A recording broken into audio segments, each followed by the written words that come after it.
अस्सलाम वालेकुम नाज़रीन।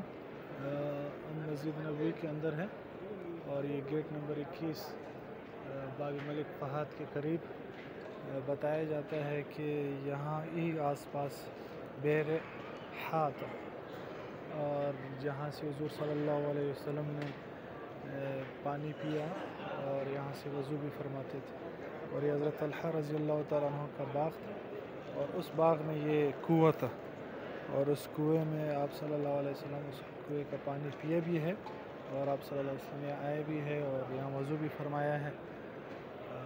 तो आप तसव्वुर करें कि यहाँ हुज़ूर सल्लल्लाहु अलैहि वसल्लम उनकी सांसें या उन्होंने सांसें ली हैं और इस जगह पे चले हैं और यहाँ का पानी पिए। और इसी बाग के बारे में जब लन तनालुल बिर्र हत्ता तुनफ़िक़ू, ये चौथे पारे की पहली आयत जब नाज़िल हुई कि तुम अर्गिज़ नेकी तक नहीं पहुँच सकते जब तक कि तुम उस चीज़ को अल्लाह की राह में ना दे दो जो तुम्हें सबसे ज़्यादा महबूब है।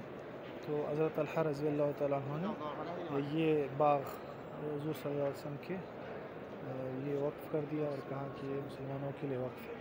तो यही आसपास अब ये जगह मुतय्यन नहीं है कि कौन सी जगह है, अलबत्ता इसी के करीब ही कहा जाता है कि है। बाकी हकीकत का इल्म अल्लाह ताला को है। बहरहाल निस्बत है हुज़ूर सल्लल्लाहु अलैहि वसल्लम की तरफ, तो हम इसी निस्बत से आप हज़रात के सामने ये लेकर आएँ ताकि आप भी इसका दीदार कर सकें।